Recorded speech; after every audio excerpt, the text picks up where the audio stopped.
Assalamualaikum warahmatullahi wabarakatuh. Selamat siang buat anak-anak saya semua. Mudah-mudahan semua anak-anak ibu masih dalam keadaan sehat walafiat di masa pandemi COVID ini. Tetap semangat ya nak untuk mengikuti belajar daringnya.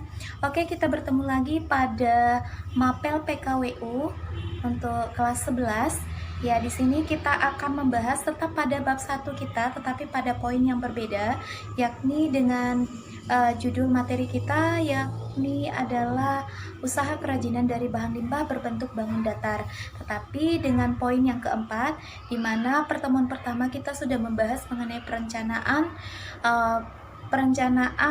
kerajinan usaha dari bahan limbah berbentuk bangun datar. Yang kedua itu adalah sistem produksi kerajinan dari bahan limbah berbentuk bangun datar.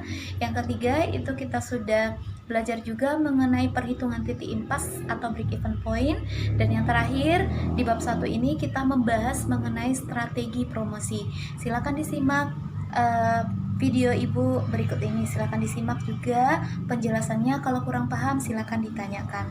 Terima kasih. Wassalamualaikum warahmatullahi wabarakatuh. Strategi promosi produk hasil usaha kerajinan dari bahan limbah berbentuk bangun datar. Mari kita simak penjelasannya. Namun, sebelum mulai jangan lupa untuk klik like dan share serta subscribe ya. Oke, baiklah anak-anak, pengertian promosi kalian juga sudah pernah mempelajarinya di kelas 10, bahwasanya ini merupakan salah satu bagian dari rangkaian kegiatan pemasaran suatu barang. Atau dengan kata lain, suatu kegiatan bidang marketing yang merupakan komunikasi yang dilaksanakan perusahaan kepada pembeli atau konsumen yang memuat pemberitaan, membujuk dan mempengaruhi segala sesuatu mengenai barang yang dihasilkan untuk konsumen. Jadi segala kegiatan promosi itu bertujuan untuk meningkatkan volume penjualan dengan menarik minat konsumen dalam mengambil keputusan untuk membeli di perusahaan tersebut. Tujuan promosi itu sendiri, yang pertama adalah itu sangat beraneka ragam. Ya, yang pertama bisa merangsang peminatan pembeli, meningkatkan hasrat konsumen untuk mencoba produk, serta membentuk goodwill dan meningkatkan pembelian konsumen. Dan juga bisa mendorong konsumen untuk membeli lebih banyak serta meminimalisir perilaku berganti-ganti merek atau mendorong konsumen untuk mencoba pembelian produk baru. Tujuan lainnya juga misalnya untuk mendorong pembelian ulang produk, dapat menarik pelanggan baru, mempengaruhi pelanggannya untuk mencoba produk baru. Nah, sedangkan menentukan strategi promosi itu, di mana fungsi dari strategi promosi penjualan adalah untuk mencapai tujuan komunikasi.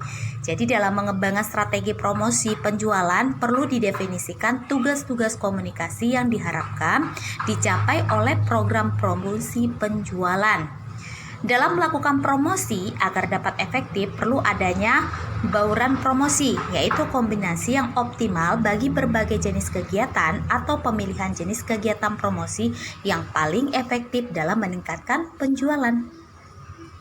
Sedangkan untuk menentukan strategi promosi itu ada 4 jenis kegiatan promosi, itu menurut si Kotler. Ya, yang pertama itu adalah periklanan atau yang kita sering sebut juga dengan advertising, yaitu bentuk promosi non-personal dengan menggunakan berbagai media yang ditujukan untuk merangsang pembelian. Yang kedua, penjualan tatap muka atau yang kita kenal dengan personal selling, yaitu bentuk promosi secara personal dengan persentase lisan dalam suatu percakapan. Yang ketiga, publisitas, ya, yaitu suatu bentuk promosi non-personal mengenai pelayanan atau kesatuan usaha tertentu dengan jalan mengulas informasi berita tentangnya pada umumnya bersifat ilmiah, itu biasanya bersifat ilmiah. Yang keempat, promosi penjualan atau sales promotion, suatu bentuk promosi di luar ketiga bentuk di atas yang ditujukan untuk merangsang pembelian. Yang kelima adalah pemasaran langsung atau yang kita sebut dengan direct marketing, yaitu bentuk penjualan perorangan secara langsung ditujukan untuk mempengaruhi pembelian konsumen. Jadi cara melakukan promosi usaha secara online itu ada beberapa strategi promosinya. Yang pertama, mulai dari Facebook. Jadi kan Facebook itu bisa menjadi cara terbaik membangun komunikasi di sekitar bisnis. Sebagai permulaan, mulailah mengupload foto sampul, kemudian menarik yang menampilkan produk, logo merek produk, bisa dijadikan profil gambar. Yang kedua, berbagi foto di Pinterest. Pinterest merupakan alih ruang internet. Di sini kalian bisa berbagi foto-foto menarik. Kemudian, yang ketiga, selalu aktif di situs media sosial. Tidak cukup melalui akun di Facebook atau Twitter, kalian harus menjalankannya secara aktif. Jadi kalau tidak aktif, maka tidak akan menimbulkan minat konsumen. Jadi cukup posting jajak pendapat, foto atau kutipan menarik yang berhubungan dengan bisnis. Atur agar orang itu bisa berkomentar dan berbagi. Kemudian membuat blog. Buatlah blog tentang bisnismu. Setelah menulis posting baru, langsung link ke Facebook dan Twitter. Kirimkan juga ke email teman-temanmu. Hindari kesalahan teknis dengan memposting tulisan yang terlalu panjang. Jadi singkat, padat, dan menarik konsumen. Kemudian buat jaringan sesama pebisnis. Misalnya, jika kamu memiliki bisnis kerajinan tas, bergaul dengan pengrajin tas baik kecil maupun besar yang terhubung melalui LinkedIn atau mengirimkan pesan ke Facebook.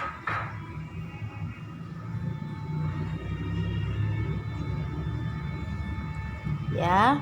Jadi buat jaringan sesama pebisnis kalau kita ingin mempromosikan suatu produk kita. Kemudian blog walking.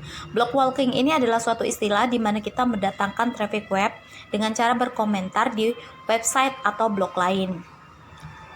Kemudian caranya mengirimkan alamat web kita di status Facebook. Jadi cara ini sangat praktis dan cukup ampuh. Yakni bagaimana caranya? Kalian hanya perlu mengirimkan alamat websitemu ke situs Facebookmu, ke status Facebookmu. Kemudian menggunakan iklan. Iklan adalah media pemasaran yang cukup ampuh di internet. Selain ampuh, pemasaran dengan iklan juga relatif praktis dan mudah. Kemudian menulislah di media online lain.